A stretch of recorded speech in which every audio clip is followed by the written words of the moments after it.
Bueno,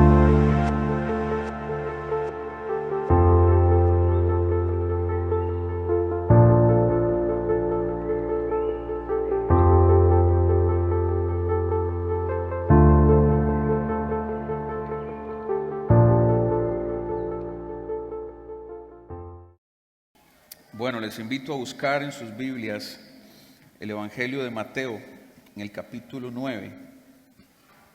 Mateo capítulo 9. Y vamos a leer aquí algunos versos.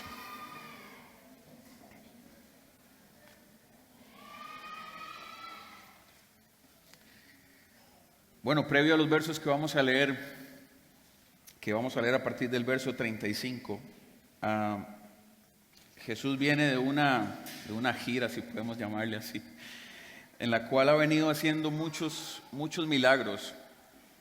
Ha venido sanando gente de enfermedades, ha venido de darle vista a ciegos, ha venido de hacer hablar a un mudo. Y dice el verso 35, recorría Jesús todas las ciudades y aldeas, ¿haciendo qué? Enseñando en las sinagogas. ¿Y qué más? Predicando el evangelio del reino. Y además de eso dice, sanando toda enfermedad y toda dolencia en el pueblo.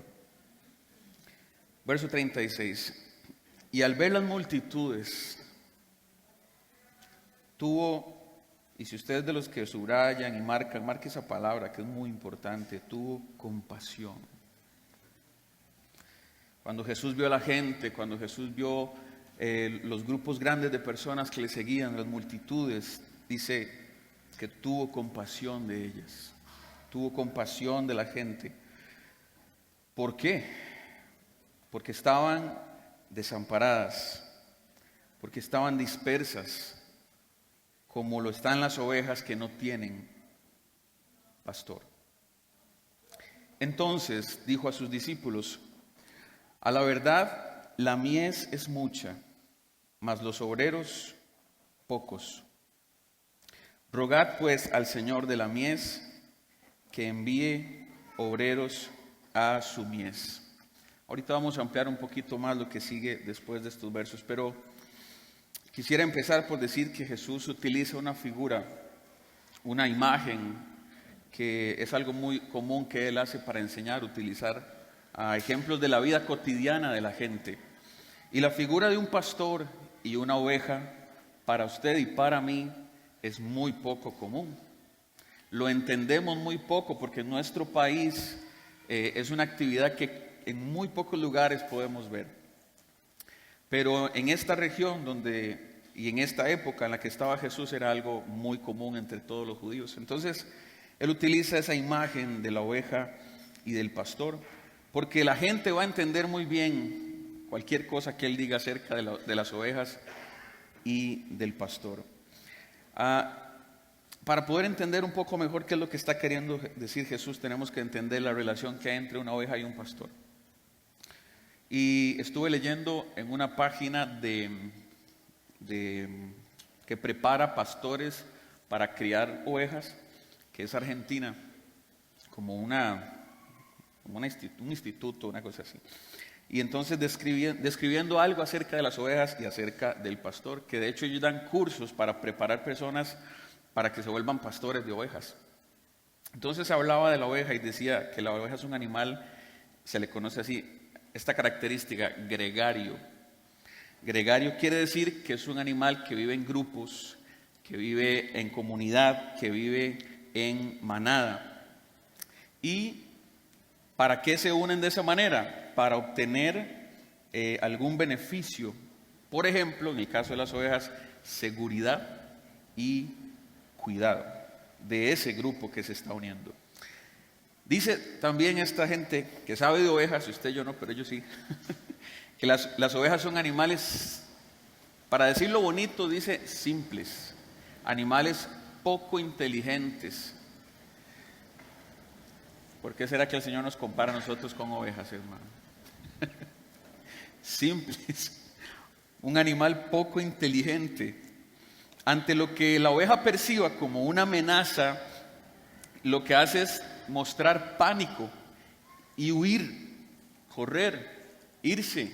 No tiene un sentido de defensa tan desarrollado como otros tipos de animales. Entonces la oveja es un animal indefenso, débil, torpe, simple. Y las ovejas, decía lo que estaba leyendo también, no tienen la capacidad de encontrar pastos por sí mismas. Si no hay alguien que las guíe a comer, se mueren de hambre, ¿no? No tienen la capacidad de encontrar pastos por sí mismas. No pueden protegerse a sí mismas, por ejemplo, de unos animalitos que se llaman larvas. Las larvas pretenden anidar en algunas de las fisuras que hay en el cuerpo de las ovejas. Si una de esas larvas se aloja en una de las fisuras de las ovejas, crea una infección en la oveja y la oveja muere, porque esas larvas producen eso. Y es muy interesante porque lo que el pastor hace para proteger a la oveja de esas larvas es rociarlas de aceite. Entonces usted entenderá una frase como la que David escribió en el Salmo 23 cuando dice: unges mi cabeza con aceite. Porque es parte del cuidado que el pastor tiene con la oveja para evitar que las larvas, por ejemplo, vengan a enfermar a la oveja. Las ovejas no pueden protegerse de los depredadores, no tienen ni siquiera la capacidad de orientarse por sí mismas en medio de los valles y los pastos por donde el pastor las lleva. Fácilmente una oveja se puede perder si no es guiada por un pastor y si no está junto con la manada. La oveja tiene una buena visión de cerca, pero no tiene buena visión de lejos. Ve lo que está frente a sí, vela por estar junto con la manada, pero ver de lejos no tiene, visión lejana no tiene. Por eso también, si se pierde, no tiene un sentido de localidad. Si se extravía de la manada, hay que ir a buscarla porque no sabe cómo regresar sola al rebaño. Y cuando leo esto, puedo pensar también en aquella parábola de la oveja perdida que encontramos cuando Jesús habla de que dejó a las 99 y fue a buscar aquella que se había perdido. Entonces,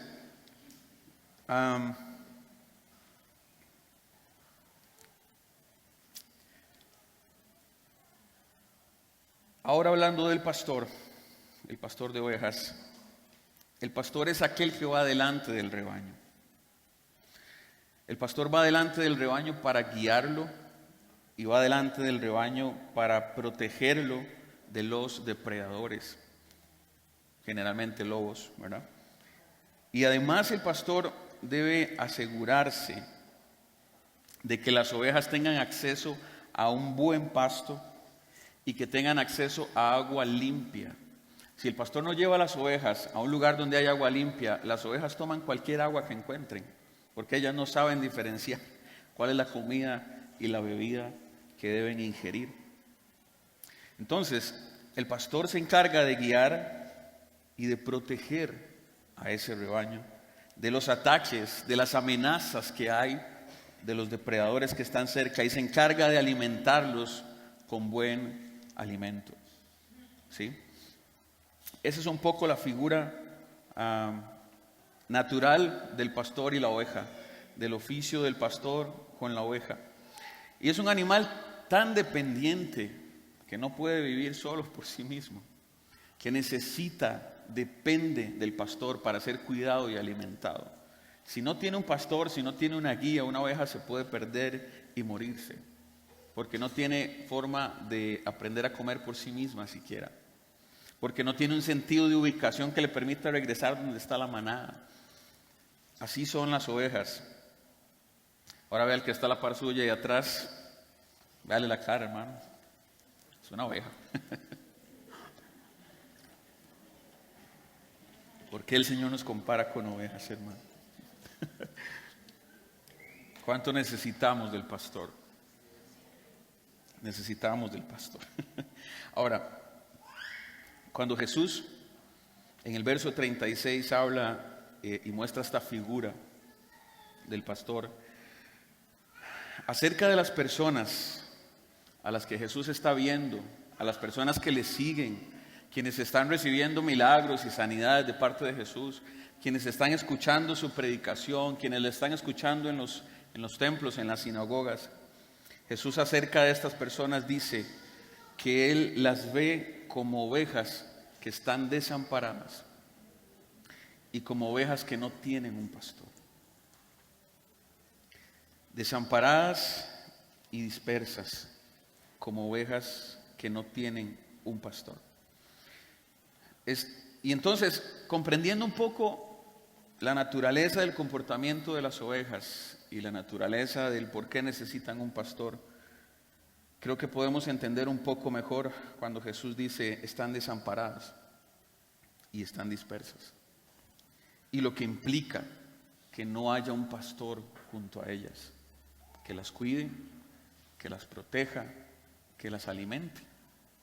Entonces, si una oveja no está con su rebaño, si una oveja no tiene un pastor que le guíe, que le proteja de los depredadores y que le alimente, entonces ¿cómo se encuentra? Se encuentra desnutrida, ¿verdad? Se encuentra sola, perdida y expuesta para que cualquier depredador se la coma. Y se encuentra sola, hermano, desprotegida. Esta expresión que Jesús usa describe un estado muy triste, muy lamentable, un estado de abatimiento, un estado de estar lastimado, golpeado, herido, desprotegido, expuesto. Así encontró Jesús a la gente, desprotegida, lastimada, herida, expuesta, desamparada, que aquellos lobos que venían a ellos podían destruirlos. A la gente Jesús se la encontró de esa manera en ese entonces. Y bueno, no es muy diferente lo que encontramos hoy también. No es muy distinto a lo que podría encontrar hoy también. La gente sigue hoy golpeada, lastimada, herida, confundida, sin esperanza. Las falsas enseñanzas también que ha recibido la iglesia han llevado a muchas personas a este triste estado que describió Jesús acerca de la gente. Pero yo me pregunto, ¿por qué desamparadas? ¿Por qué solas? ¿Por qué desprotegidas? ¿Por qué lastimadas? ¿Por qué golpeadas? Si esta gente, este pueblo de Israel, tenía líderes, tenía sacerdotes, tenía personas que les enseñaban cada sábado en el templo, en las sinagogas. ¿Por qué entonces, aún teniendo líderes religiosos, Jesús los encuentra de esta manera? Jesús los ve con esa cara, con ese rostro, con esa condición espiritual. ¿Qué había provocado en la gente aquellos líderes religiosos que tenían? ¿Qué es lo que estos líderes habían transmitido a la gente que les escuchaba? ¿Qué es lo que aquellos sacerdotes transmitían en sus mensajes cuando leían la ley? ¿Qué le hacían ver, sentir y pensar a la gente? ¿Hacia dónde los estaban guiando? ¿Hacia dónde los estaban llevando? ¿Por qué Jesús describe esa condición si los israelitas tenían estos maestros? ¿Qué es lo que estaban transmitiendo estos maestros? Si tenían quien los pastoreara, si realmente no estaban solos, abandonados o dispersos, como los está describiendo Jesús. Bueno, estos maestros que tenía Israel habían puesto sobre la gente cargas demasiado pesadas, que ni ellos mismos, dice Jesús cuando se refiere a los fariseos en Mateo capítulo 23 o 24, dice, ellos ponen cargas sobre ustedes que ni ellos mismos pueden llevar. Y eso es lo que los fariseos, por ejemplo, enseñaban a la gente.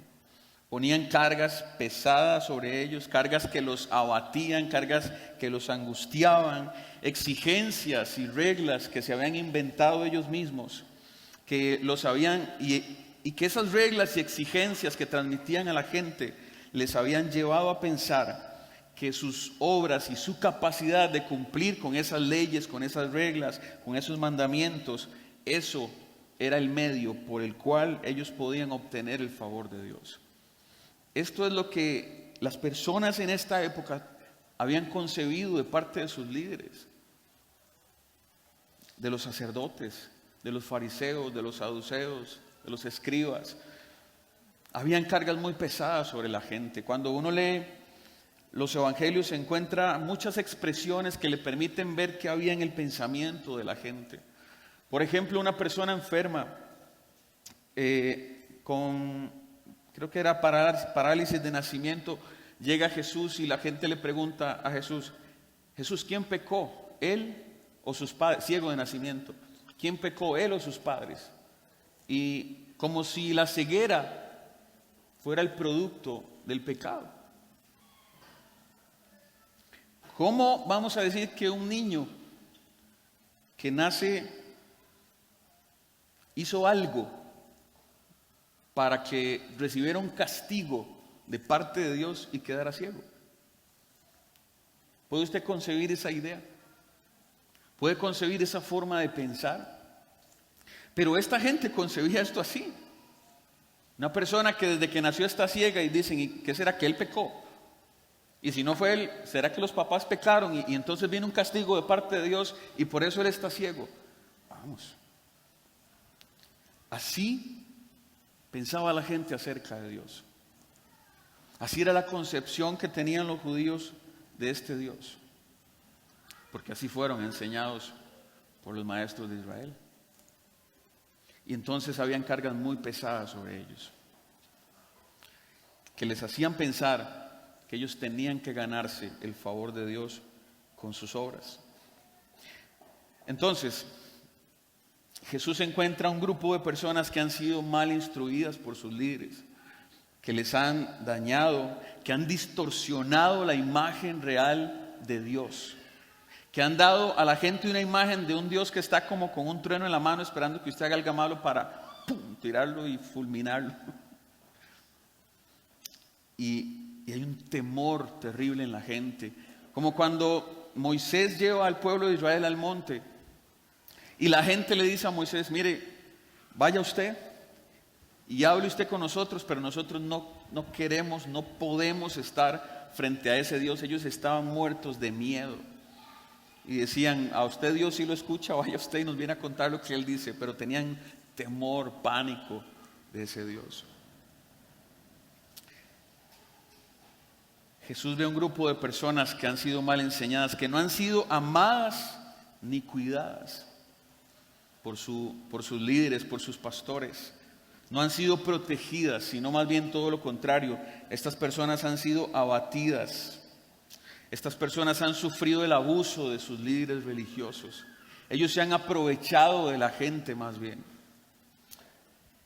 Han sido descalificados por sus mismos líderes, esos líderes que les han relegado a como si hubiese una segunda categoría social o religiosa o espiritual. Usted lee a lo largo de los evangelios una expresión que es común en la boca de los fariseos. Por ejemplo, ellos dicen, ese hombre Jesús come ¿con quiénes? Publicanos y pecadores. Publicanos y pecadores. Es decir, se habían encargado de hacer como una categoría inferior, que eran los publicanos y los que ellos llamaban pecadores. Yo me pregunto, ¿quién entraba en esa lista? O mejor dicho, ¿quién no debería estar en esa lista de los pecadores? Si todos estamos en esa lista. Entonces, estos líderes religiosos, estos sacerdotes, estos maestros, estos pastores que tenía el pueblo de Israel, se habían encargado aún de descalificar a la gente y darle esos calificativos. Los relegaron a ser ciudadanos de categoría inferior, los etiquetaron como publicanos y pecadores. Era gente que era juzgada, acusada, señalada. Recuerda aquel episodio cuando está aquella mujer que llevan frente a Jesús y le dicen, la encontramos en el acto mismo y hay que matarla. ¿Y quiénes la llevaron ahí? ¿Quiénes llevaron a esa mujer delante de Jesús? Los líderes religiosos. Los líderes religiosos, los pastores. Estas personas han sido señaladas por cada regla moral que no han logrado cumplir. Por cada falta que han tenido, han sido condenadas y juzgadas y señaladas por eso. Solo han aprendido el juicio, pero no conocen nada de la gracia. Solo saben que violar la ley, que pasar por encima de los mandamientos, cualquiera que les hayan enseñado, tiene una consecuencia de juicio de parte de ese Dios que demanda esa perfección moral, pero es lo único que saben de ese Dios. No conocen su gracia, su favor, su misericordia. Entonces, este estado en el que se encuentra la gente y que Jesús ve, le provoca esa palabra tan importante que está en el verso 36, compasión. Compasión no es lástima, hermano. La lástima nos lleva a decir, ay, sí, pobrecito, ¿verdad? Qué feo. Pero la compasión nos mueve a hacer algo. Usted puede pasar, en San José es muy común pasar por las calles y ver personas pidiendo en la calle, sentados, comiendo de la basura. Y uno puede pasar al lado y decir, ay, qué feo, pobrecito. Y ya, nos dio lástima. Pero también podemos entrar a un restaurante y pedir algo de comer, a una pulpería y decirle, tome, comas esto. Si a mí me provocó algo verle en hambre y comiendo de la basura, la compasión me mueve a hacer algo más que solo decir, ah, pobrecito. Cuando, por ejemplo, escuchamos testimonios, historias de la iglesia perseguida, podemos decir, pobrecitos, qué feo eso que pasan allá. Pero también podemos orar por ellos. Y estamos haciendo ya algo por ellos. Más que decir, pobrecitos. Jesús tiene compasión por la gente. Jesús encuentra a la gente en una condición que le produce dolor. Y entonces utiliza otra figura, que en el verso 37 usa otra figura que también es muy común para la gente. Los campos sembrados, la mies. En esta zona también se sembraba mucho, por ejemplo, la uva y el trigo con el que hacían el pan, por ejemplo. Entonces Jesús dice en el verso 37, a la verdad la mies es mucha, pero los obreros son pocos. Jesús compara a la gente como un campo sembrado que está listo para ser cosechado. O esta palabra la va a encontrar mucho, segado, pero segado con S, no con C. Segar es cosechar, es recoger la cosecha. Entonces, Jesús ve el campo listo.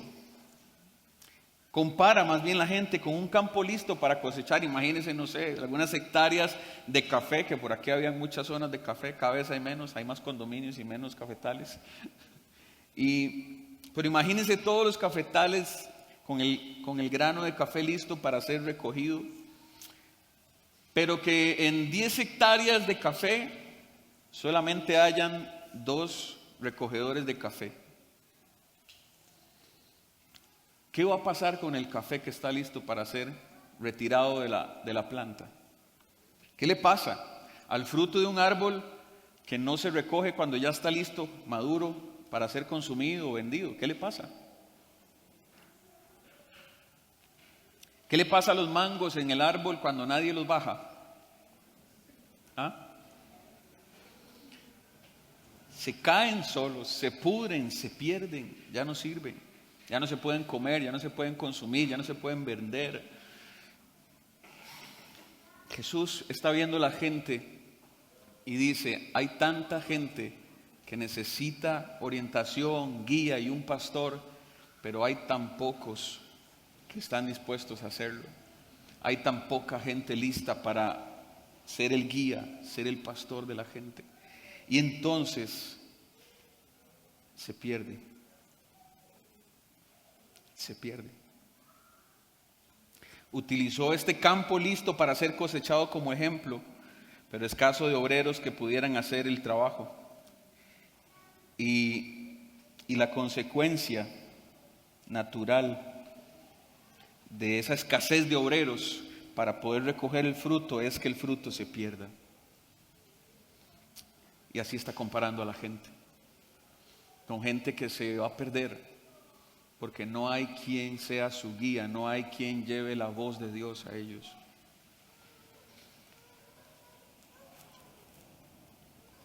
Por eso, en el verso 38,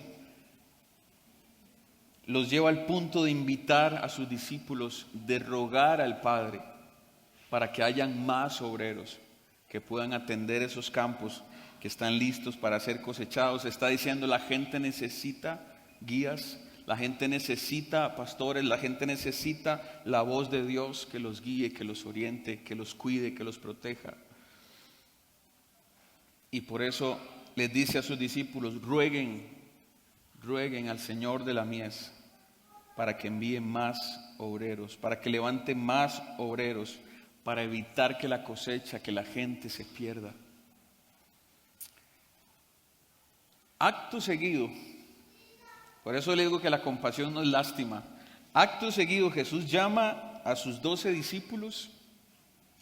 Dice el capítulo 10 que les da autoridad sobre espíritus inmundos para que los echen fuera, para que sanen enfermedades y dolencias. Y a partir del verso 5 los llena de instrucciones y les dice, vayan y hagan lo mismo que yo estoy haciendo, en pocas palabras. Enseñen, prediquen, sanen enfermos, echen fuera demonios. Incluso les dice, resuciten muertos, limpien leprosos. Porque la compasión es más que un sentimiento, involucra acción. Y Jesús, después de decir esto, después de pedir a sus discípulos, rueguen a Dios que envíe obreros, después dice, ahora ustedes 12, pónganse a trabajar ya. Pónganse a trabajar ya.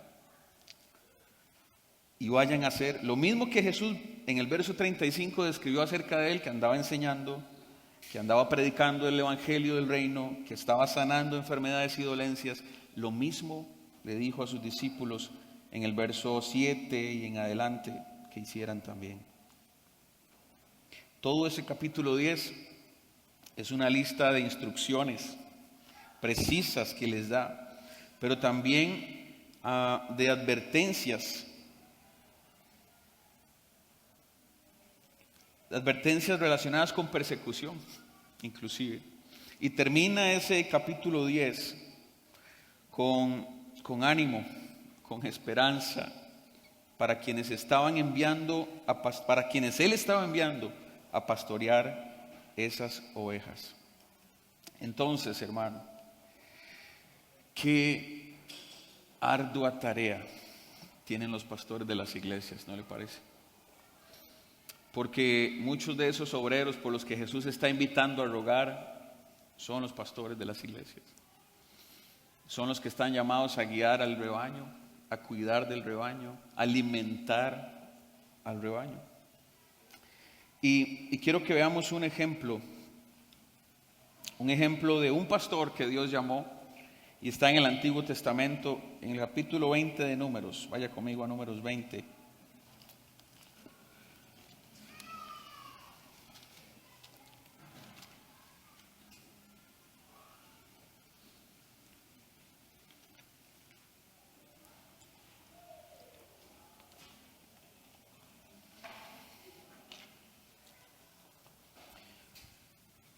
En Números 20 encontramos a Moisés.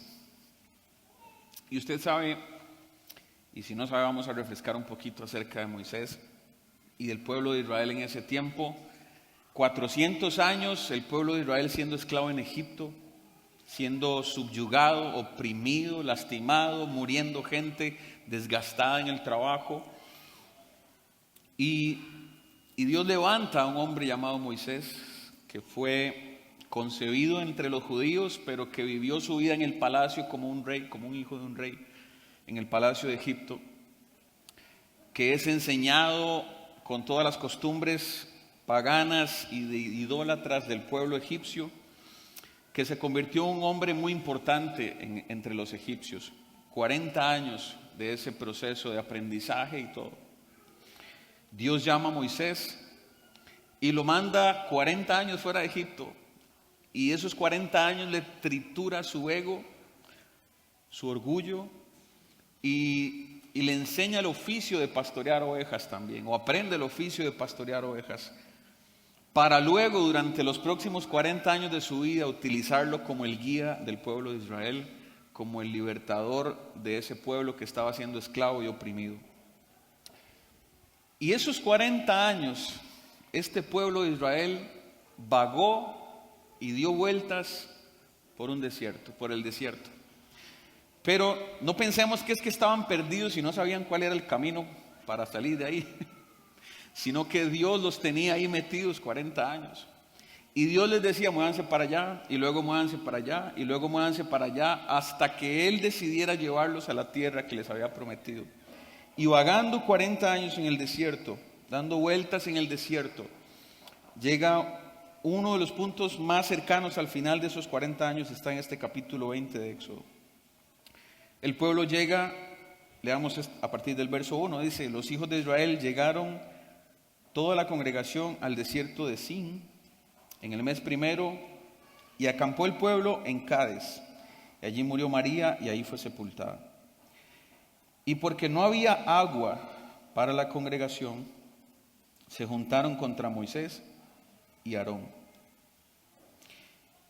Y el pueblo habló a Moisés, diciendo, oiga la expresión, ojalá hubiéramos muerto cuando murieron nuestros hermanos delante de Jehová. Ojalá nos hubiéramos muerto con ellos. Verso 4, ¿por qué hiciste venir la congregación de Jehová a este desierto para que muramos aquí nosotros y nuestras bestias? Verso 5, ¿por qué nos has hecho subir de Egipto para traernos a este mal lugar? No es lugar de sementera, o sea, para sembrar. No es lugar de higueras, donde hay higos para comer. No es lugar de viñas, de vino, ni de granadas, ni siquiera hay agua para tomar aquí. Estaban agradecidos, ¿verdad? Quejosos, malagradecidos. Eran esclavos, eran lastimados por el yugo de Egipto. Dios usa a Moisés para sacarlos y ya habían pasado muchos milagros frente a sus ojos, habían cruzado el mar abierto, el mar rojo, y habían visto tantas cosas de Dios. Años todavía de incredulidad y de quejas. Y llegan a este punto, y en medio de todos esos años Moisés fue, bueno, dice la Biblia que es el hombre más paciente. Que si había que tener paciencia con estos hermanos.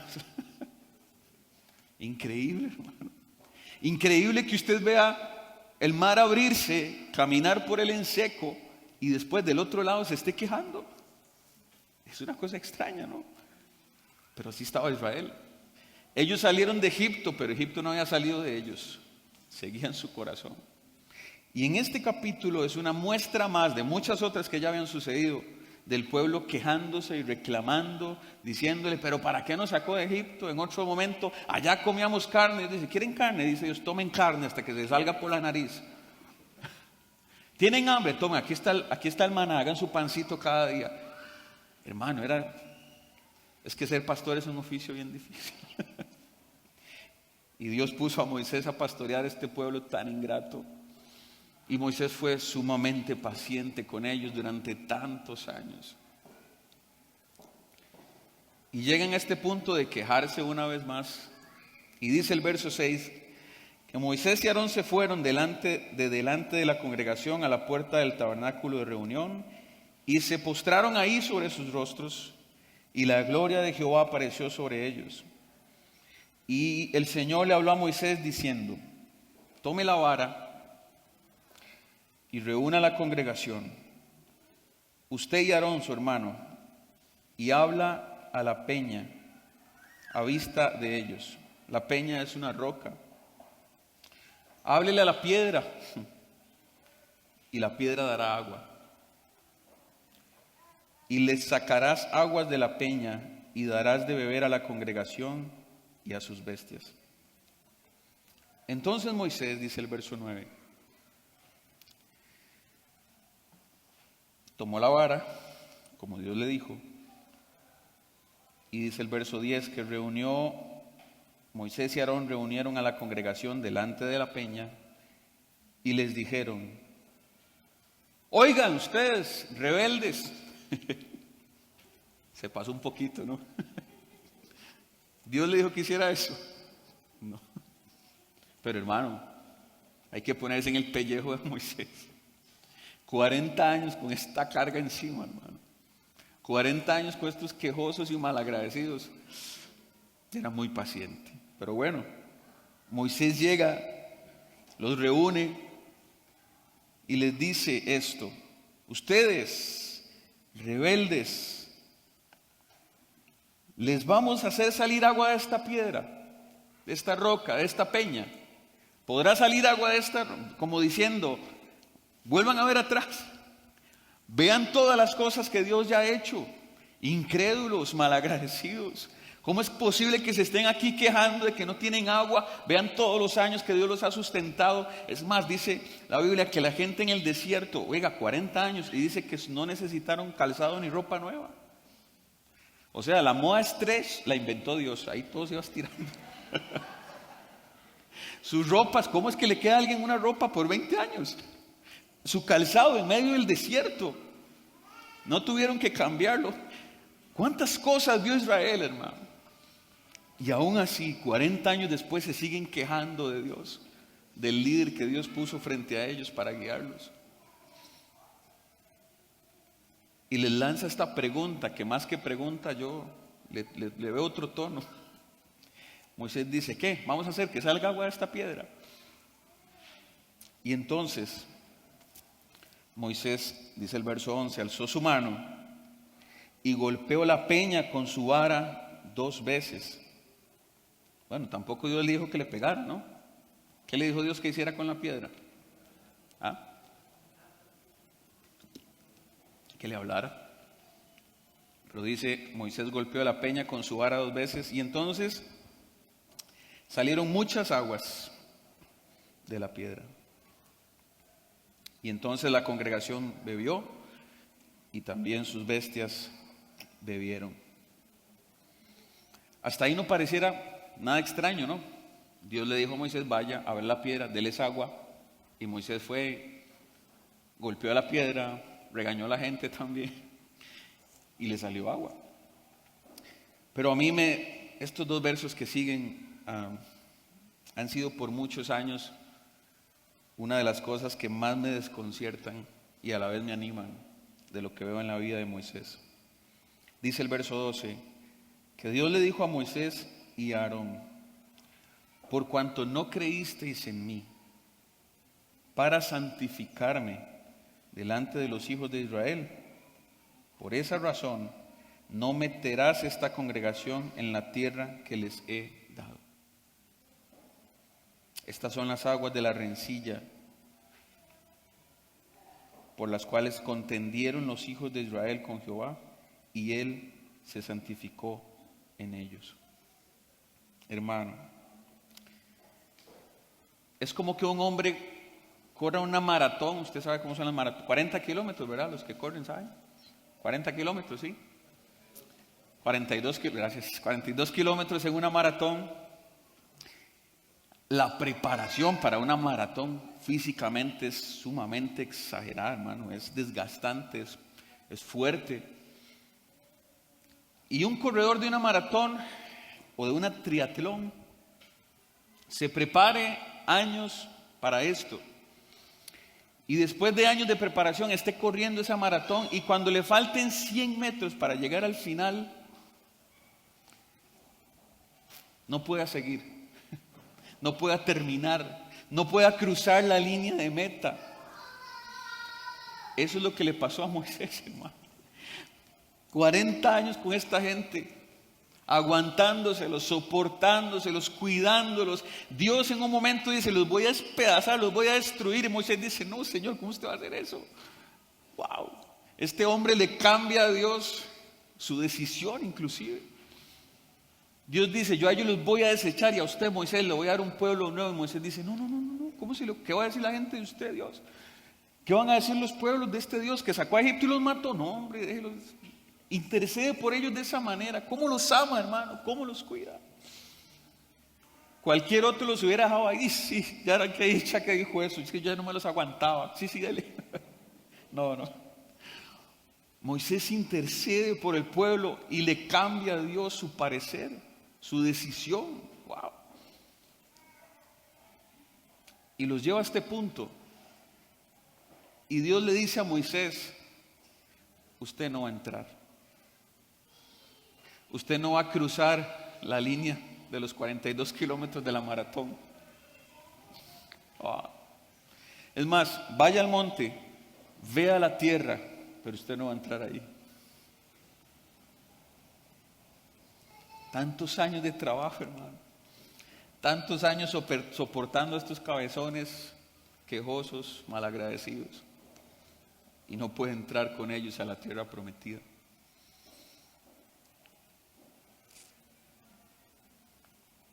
¿Qué error cometió? ¿Qué hizo? ¿Por qué?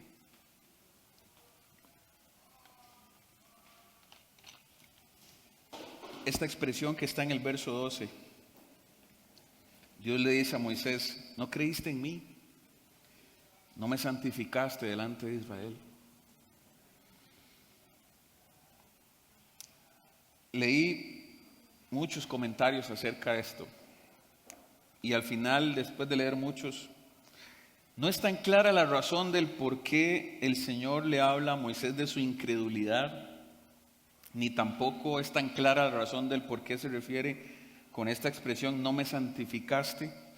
Pero esas son las dos razones por las que fue privado de alcanzar la tierra prometida, al igual que toda esa generación de incrédulos, excepto Caleb y Josué, que sí entraron a la tierra prometida.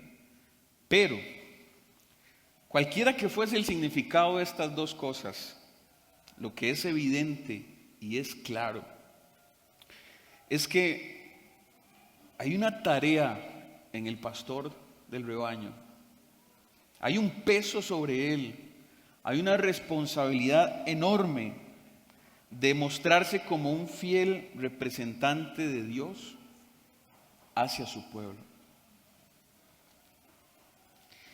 Y hay un gran peligro en representar a Dios de una manera que Él no desea ser representado. En pocas palabras, Dios le está diciendo a Moisés, usted no reflejó a la gente lo que yo quiero que ellos vean en mí. Usted no le mostró a ellos lo que yo quería transmitirles cuando les dejé salir agua de la piedra.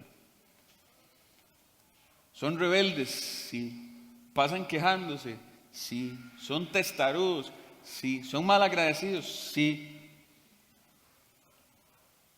Pero Dios, aún sobre todo eso, sigue siendo bueno, misericordioso. Y eso es un balance muy difícil, muy, muy difícil. ¿Podríamos considerar a un Dios de solo amor, pero que no aplica justicia? ¿O podríamos ver a un Dios solo como un juez justo, sin considerar su amor y su misericordia?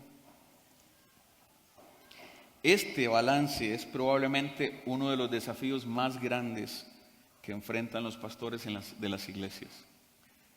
Mostrar a un Dios justo, santo, puro, que castiga la maldad, que no dará por inocente al que no lo es, y a la misma vez mostrar a aquel Dios misericordioso, lleno de amor, que está dispuesto a entregar a su Hijo por la humanidad, aquel que dice, soy lento para la ira y grande en misericordia.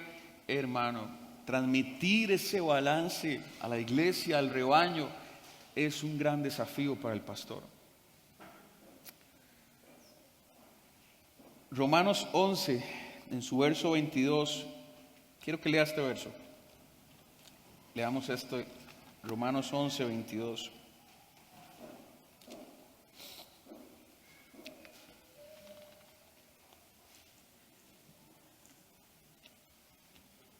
Dice, mira pues la bondad y la severidad de Dios. La severidad ciertamente para con los que cayeron, pero la bondad para contigo si permaneces en esa bondad. Pues de otra manera tú también serás cortado. Aunque el contexto de este verso no tiene que ver con el tema que estamos tocando, lo que quiero que resaltemos es esas dos características de Dios: bondad y severidad. Porque ambas son características de Dios. Él es bueno, pero también es severo.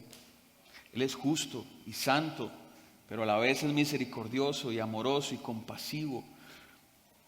Y esa es también una de las principales tareas que tienen los que pastorean ovejas, que tienen los pastores de iglesias, que tienen los líderes, los guías espirituales. Los pastores tienen una gran responsabilidad de alimentar a las ovejas con buen pasto, porque si no la oveja se come cualquier cosa. Tienen la responsabilidad de llevarlos a agua limpia también, porque si no se beben cualquier caño y cualquier charco. Pero el trabajo de un pastor va mucho más allá de solo eso, hermano. De solo preocuparse por transmitir un buen alimento a las ovejas. Leí dos comentarios del pastor Miguel Núñez respecto a esto que les estoy comentando. Dice Miguel Núñez: los seminarios forman una mente con conocimiento bíblico. Te brindan disciplina y estructura. Desarrollan tu habilidad para exponer. Pero los pastores se forman cuidando ovejas. Es que ser pastor es mucho más que alimentar a las ovejas. En el seminario, en el instituto bíblico dice: tendrás conocimiento, disciplina, estructura, habilidades para enseñar, para exponer, pero ser pastor se desarrolla cuidando ovejas. Y cuidar a las ovejas implica estar ahí con ellas, estar cerca de ellas, conocerlas, hasta el punto de llamarlas por su nombre. Este oficio de ser pastor de ovejas, dentro de lo que leía, dice que se desarrolla hasta una amistad tan bonita entre el pastor y las ovejas, que el pastor pasa tanto tiempo con las ovejas que hasta se pone a jugar con ellas y las nombra y las conoce a cada una, ya sabe sus rasgos, sus características. Bueno, el pastor de iglesia también tiene parte de este trabajo. El otro comentario de Miguel Núñez dice: la iglesia es el mejor lugar para desarrollar el corazón pastoral, el cual se forma al estar en contacto con ovejas que son difíciles y tercas. No vuelva a ver a nadie, hermano. El corazón pastoral se forma al estar en contacto con ovejas que son difíciles y tercas, con las que deben trabajar y a quienes deben amar. Yo le pregunto, con el ejemplo de Moisés, ¿sería fácil amar a ese pueblo? ¿Habrá sido fácil para Moisés amar a estas personas que prácticamente le cortaron la cabeza? Pero el oficio pastoral implica ese amor, aún por el que lo traiciona, aún por aquel que habla mal del pastor. Hermano, sepa una cosa, el pastor se da cuenta. Y aunque se da cuenta, Un pastor luego no llega a mostrar su malestar por aquella oveja que habló mal de él. El pastor debe llevarse eso a la oración y perdonar ahí. Qué difícil. Es estar en esa dinámica siempre. Con gente que no considera nada acerca de la vida de un pastor. Sabe, uno de los grupos que son más lastimados son las familias de los pastores. La gente cree que los hijos de los pastores deben ser perfectos, maestros de la palabra como su papá. Y de pronto no lo son, ni tienen por qué serlo necesariamente. Y entonces los ojos de mucha gente están sobre ellos, sobre la esposa del pastor. Hay lugares donde le dicen, y la pastora, pero es que no todas las esposas de pastores son pastoras, son la esposa del pastor.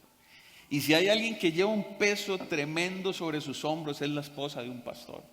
¿Cuántas cosas, no puedo pasar a Gaby aquí a que cuente porque nos da toda la semana, pero cuántas cosas pesan sobre los hombros de la esposa de un pastor, hermano? Usted y yo no tenemos idea.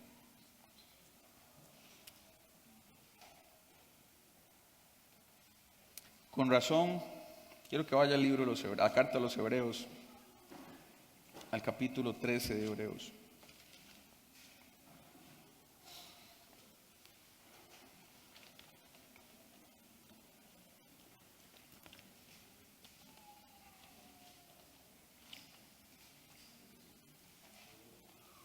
Cuando vemos ese rol del pastor, le encuentro mucho sentido al verso 17 del capítulo 13 de Hebreos que dice, obedezcan a sus pastores y sujétense a ellos.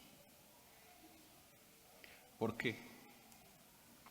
Porque ellos velan por sus almas. Usted sabe que usted y yo estamos en muchas de las oraciones de los pastores. Pero la pregunta es si al revés también funciona así. ¿Están los pastores en nuestras oraciones?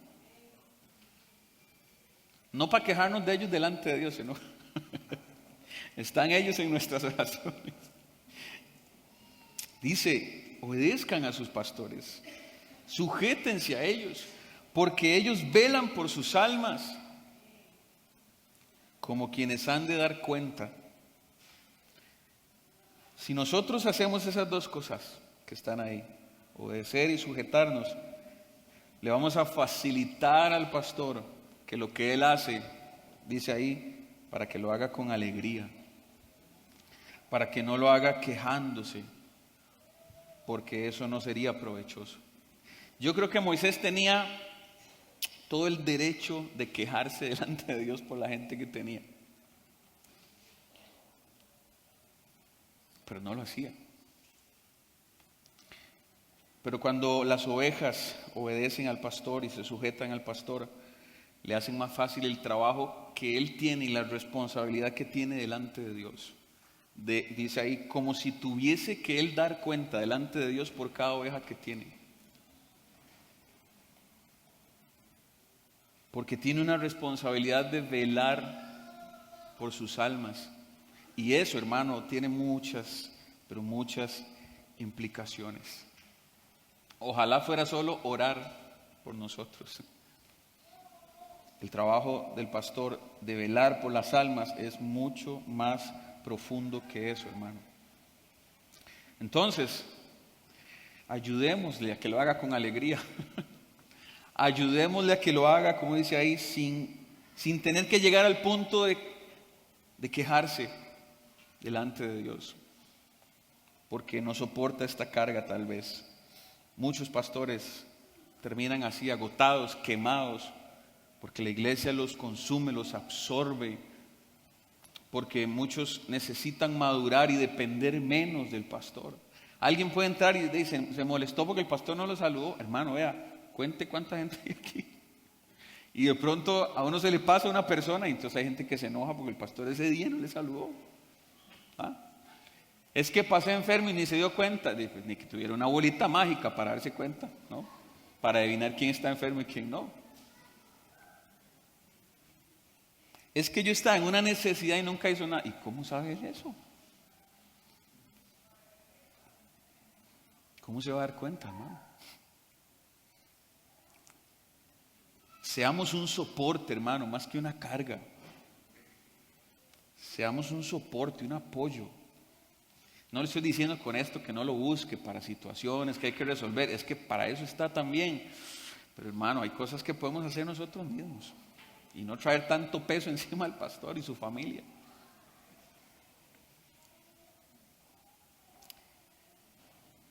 Quiero terminar con esto. El Señor, en su gracia y en su infinito amor, hermano, en su misericordia, aquí en esta iglesia, en esta congregación, nos ha concedido un pastor que ama a la gente, que ama sus ovejas, que ora por ustedes, hermano, por nosotros, que es diligente en su tarea y su responsabilidad de traer un buen pasto y buen agua para que las ovejas coman, en su rol de guiar y proteger de los depredadores, de los que quieren destruirnos. El Señor nos ha concedido un pastor así.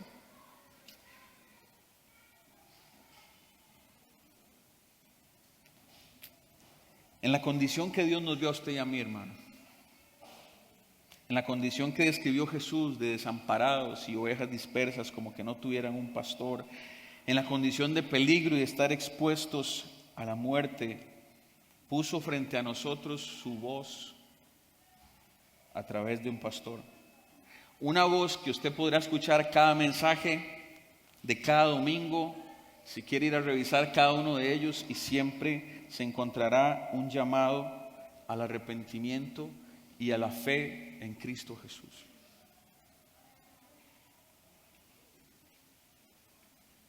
Un recordatorio de que Cristo es la única fuente de vida eterna y que sin Él lo que nos espera es una condenación eterna. Usted podrá escuchar cada domingo esa verdad desde este altar, porque hay una voz que Dios puso de un pastor para que nos transmita eso. Y ante esta ineludible verdad, hermano, yo no soy el pastor, pero una vez más, así como Pablo lo hizo, yo les ruego, como cada domingo nos ruegan, reconcíliese con Cristo, para que obtenga así la salvación de su alma. Obviamente esto está dirigido a aquellos que aún no lo han experimentado, que no lo han vivido, que no lo han entendido.